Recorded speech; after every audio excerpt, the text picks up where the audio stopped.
name is Kate Ryan. I'm Emma Ryan. I'm Anna Ryan. We are here in Freaked to interview our granduncle, Philip Ryan. Now we are going to ask him some questions about his memories long ago.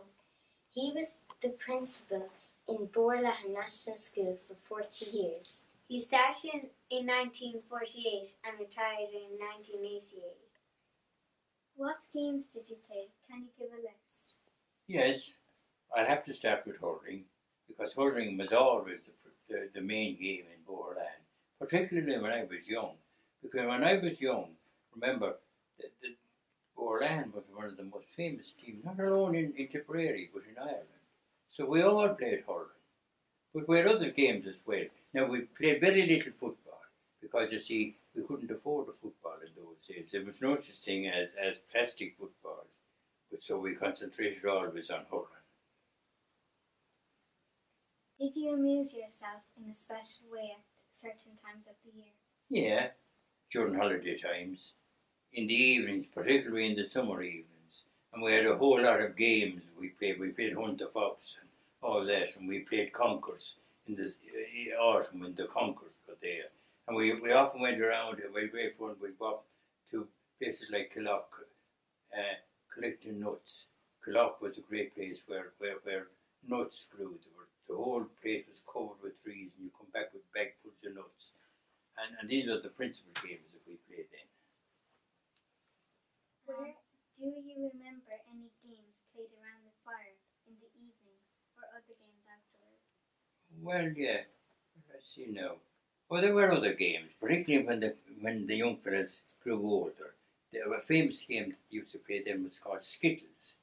And Skittles was a very well-known game. You put little pegs along the ground and you threw a bigger kind of a timber piece at it, you see, and you tried to knock out the Skittles. That was a very well-known game. And of course, when people got older, they played a game that they called pitch and toss.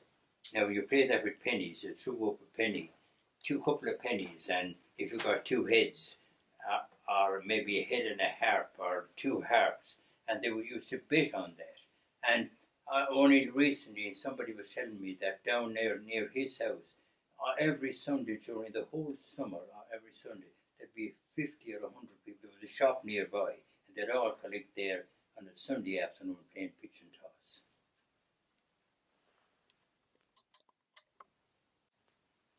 By what name is your home district known as?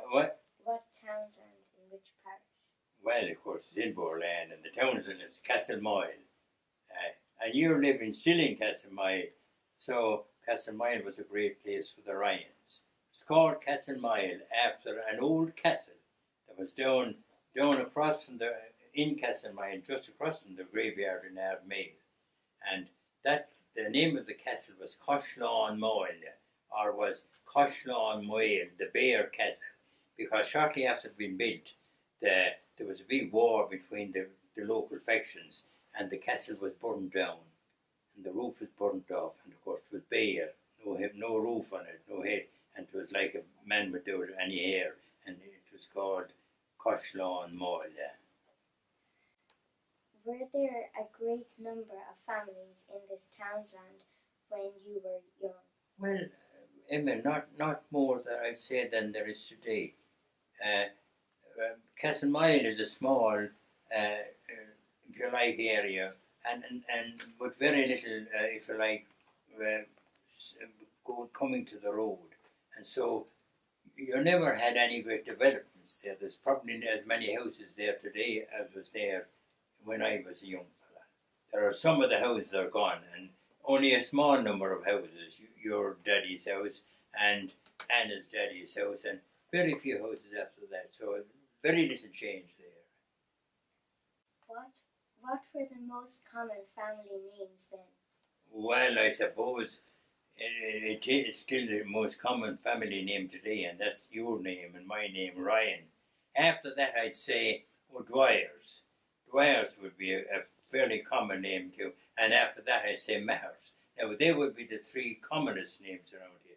Now, strange enough, at the present time, there's a lot of names that we never heard of before of people coming into the parish. Now, you know them in school, but they weren't there in my time. But the principal, in my time, the principal names were Ryans, Dwyers, and Matters. What types of houses were they? Were they detached or slated? Oh, mostly thatched. Mostly thatched in my young days. Even though, I suppose, back in the early 1900s, when I was a tiny tot, I suppose slated houses were becoming a little more popular with the people. But before that time, I'd say in my father's and my grandfather's time, practically all the houses were thatched houses. The only houses that weren't thatched then were the big houses where the gentry lived, but all the others were thatched houses. Were there any old people living near you when you were a child? Any who spoke Irish? Well, I'd say at that time it was mostly English, because you see, when they were going to school, when my father was going to school, he couldn't speak. He wasn't allowed to speak Irish. You see, the English laws when they were young, the English laws were there forbade the people in the school to speak Irish at all. And the English laws, they killed off the Irish. And so when we won our independence back in the 1920s, there wasn't any Irish spoken. And it wasn't until about 1924, a few years before I was born, about 1924, that the Irish government, because there was no an Irish government there, and they ruled that Irish would have to be taught again in the schools. Did people immigrate when you were a child? Oh yeah, immigration. Immigration was there for about 150 years. The first immigrants after the famine, they went off to America. That's where they immigrated to. That's why there are so many Irish Americans there now. They went off over in the 1800s. After that, and sometimes they went as far away as Australia. In later years, the people who went to school with me, when they were young, they immigrated to England. Because after the war in England, the work was easy to be got. Rebuilding the cities that were all destroyed, London and Birmingham, and all these cities in England, they were all destroyed during the war. And the Irish fellas, they went over. And they built up the cities again after the war. Rivers, lakes, streams, any stories connected with them? Streams. Well, there are lots of streams and rivers, and there's probably a lot of stories. But I'll tell you a good story about Ardmail. This happened many, many years ago when the gentry used to go chasing the hunt. And it was a winter's day, and there was a big flood down in the river in Ardmail. And the fox came down across the fields and down by the river, and he jumped into the river and he swam to the other side, and the hounds all jumped in after him. And the poor huntsman, whose duty it was to stay with the hounds, he felt that he'd have to follow the hounds. He jumped the horse into the river, and the horse was being swept away in the big flood. But there was a man over on the bridge looking at him, and he saw him in trouble, and he ran around, and he jumped in, and he swam across the river, and he grabbed the man, and he pulled him out. He was a very poor man, but he did that. And the wealthy man that he saved and got him out, he said, "I look after you, you'll never have a poor day again." And he didn't. He became a very wealthy man afterwards. Were any local fairs held around and about? Oh yes. In my young days, fairs were very popular. But they were held in the towns. In my young days, there was a monthly fair every month in Cashel. There was a monthly fair in Thurles. And in all the towns, there was a monthly fair in Prairie and all the other towns. And the people would have to be up early in the morning, because they'd have to have their cattle into the fair by about 6 o'clock in the morning on a fair day. And the people from around Boherlahan would have to drive their cattle to Thurles. They would have to be leaving with their cattle about 4 o'clock in the morning. And they'd have to drive them all the way to Thurles. You wouldn't have to get up so early to go into Cashel, but you still have to be in about 6 or 7 o'clock in the morning. because the fairs were always held very early. And the reason why they had to be held early was because when the cattle were sold, they were taken away, and they were always taken. In most towns, there was a station. There was a station in Cashel where the train came in, and the cattle there have to be down about 10 or 11 o'clock down to the station to be loaded up on the train to be taken off up to Dublin and across every else through the country. And that same way in Thurles, and that's why they had to be held so early in the morning. Was luck money given when an animal was sold? Oh yes, yes. When you bought animals, you always expected a luck penny, because it was called a luck penny, because if you got a luck penny, that would bring you luck. In other words, you'd be lucky with the cattle. The cattle would get on well. You see, if you hadn't luck, what would happen? They might get sick, they might die. With the luck penny, they believed that if you got a luck penny, you would be lucky with the cattle, and they would never get sick, and they'd get fat very quickly. Did older people tell you about food before your time? Well, they would tell you about it, but I suppose there wasn't that great change. Of course, I tell you what, they had much less food, and they had a smaller choice of food. And if you go back to my grandfather's time, they hadn't any of the choice things you have today. Do you know what they had? They had what they called praties, and very little else. Sometime at one particular time after the famine, they would have two meals of praties in the day, and that was their day's food. I should also tell you, of course, that they had another very special food that they had at special days. And do you know what they called it? They called it praties and point. You see, in the little houses, they used to have to kill the pig for the old landlord up in the mansion. And they'd have to cure the pig by hanging it up on the chimney to smoke the bacon for the old landlord. And they daren't eat any of it themselves. And when they sit down to dinner with their praties, they'd take a potato and they'd point it up at the bacon, and they'd eat it. And you know what they called it? Praties and point. Was the table in the centre of the floor or by a wall? Well, I say it depended on the kitchen. They put it in the most convenient place. Of course, they could always pull it out from the wall at dinner time so that the people could sit all around it. And they usually sat on long stools at either side of the table. And of course, they had the sugan chair. Now, you're sitting there, stand up, you're sitting there on a sugan chair. See the sugan? Now, that was the type of chair that they used when I was a kid. Mostly sugan chairs. Now, isn't it very comfortable? Yes. Yes. Was table ever hung up when not in use? Now, in some houses, that was done, where they would hang up the table to give room. The kitchens were quite small. But what they also had, they had what they called a settle bed. Because if maybe we wouldn't have people in the house and they wouldn't have that many rooms. And a settle bed was kind of like a wooden stool. And at night you could open the lid of it, and it opened out and made a kind of a wooden bed out of it. And you could put a mattress on it, and they slept there at night. Then when the fellas, the young fellas, usually slept, and the set was called a settle bed in the kitchen. And when the young fellas got up in the morning, they could fold up the thing and put it away and use it as a seat then during the day.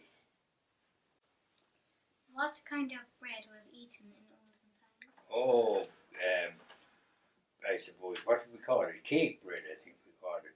And we had what we called white bread and brown bread.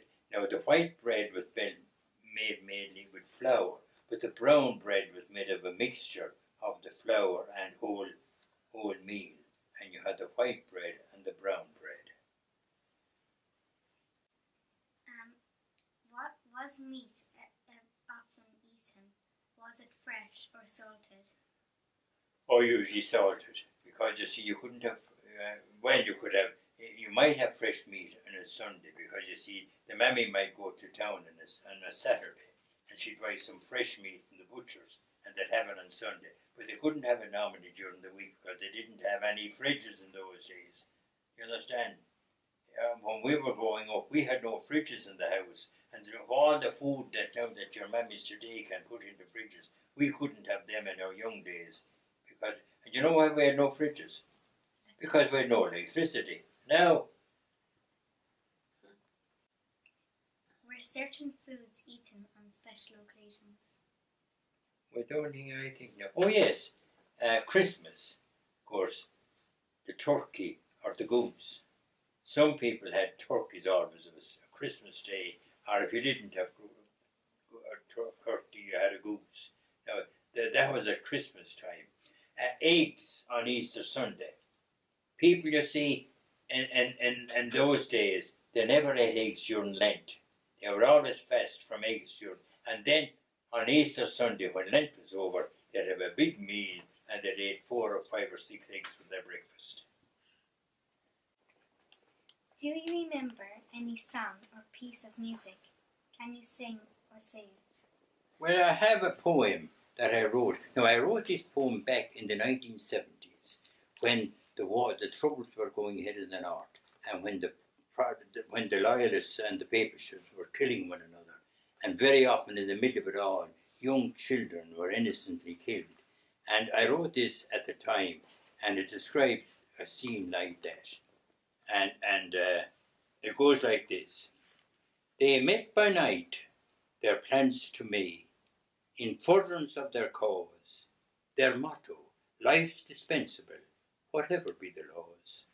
Their weapons are the gun and bomb, destruction is their plan, ignoring in their gruesome way all laws of God and man.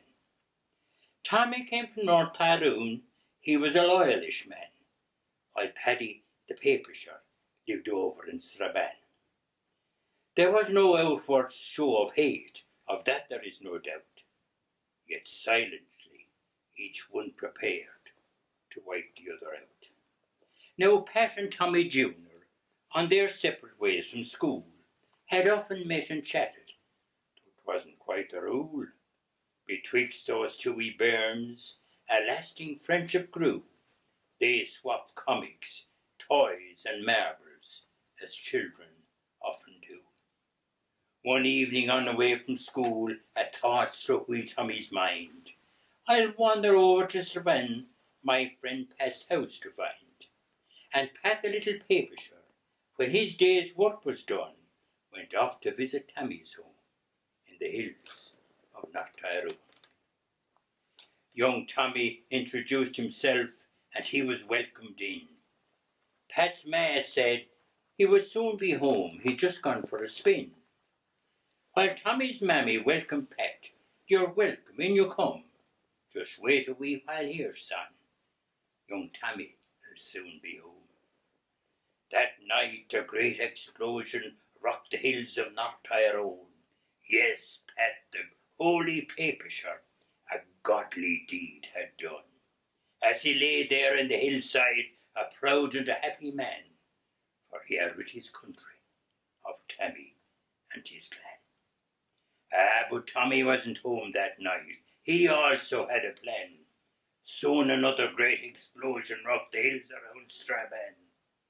As he lay there on the hillside that overlooked Pat's home, he thanked his God he'd sent Pat's clan to the land of kingdom come.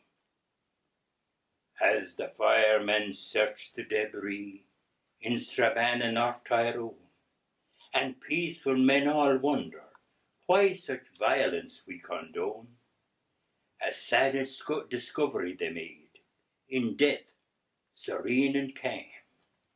Tam's mum held wee Pat in her arms, Pat's mummy held wee Tam. Two women screamed to heaven as the explosion rocked the sky. My God, what have you done? You've sent your sons to die. And two young boys, with dying gasps, before the final knell, sent each one to the other a sad and last farewell. Two bodies small are lowered to the earth from which they came. Two lonely men are standing by, heads bent in grief and shame. For each in his endeavour to do a deed so brave has sent his own dear loved son to a cold and lonely grave. As little Pat and Tammy play in the land beyond and the heavens up above, and we pray God to enlighten men so destitute of love. Let's hope for the reality, not just an empty dream, that we'll all stand together, Lyle, neath the orange, white, and green.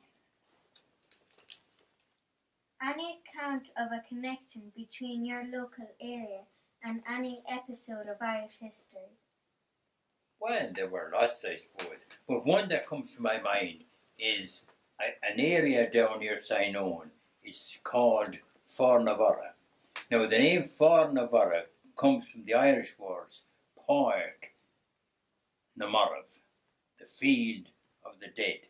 And the story is, and I believe it's true, that there was a famous battle fought back there in the early years of the Normans, when, I don't know, was it Donogh O'Brien or some of those famous Irish were involved with the Normans, and there was a famous battle fought down in that area, and there were actually relics of that, like guns are found in more recent years. They were found and somebody was digging there that go back to that, and because of a lot of people had died in that battle, the place became known as Fornavara, the field of the dead. What changes in the area over the years have you noticed? Well, now, in my long life, I've noticed a lot of changes. Noticed a lot of changes. When you come to think about it, in my younger days, since I was a young fella, I'll tell you some of the changes we had. The first one was the radio. We had no radios, and then we had a radio, and we could listen to a radio, and we thought it was magnificent. But then after a number of years, we got the television.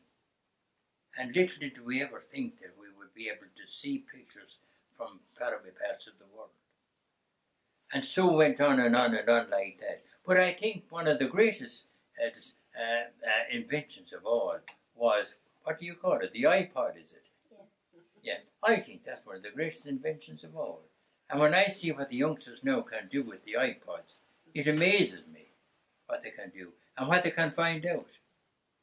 With just a little tiny little screen. 3x2 little yoke that you hold in your hand. Yeah. And we knew none of these things. So all these changes have took place since I was a boy. And even your daddy, a lot of the things, he hadn't an iPod when he was a young fella. And if he got out at night and a car broke down, he wouldn't be able to ring anybody because he didn't have a mobile phone. And he might have to walk home. That's the difference now that we've had in all these years. So there you are.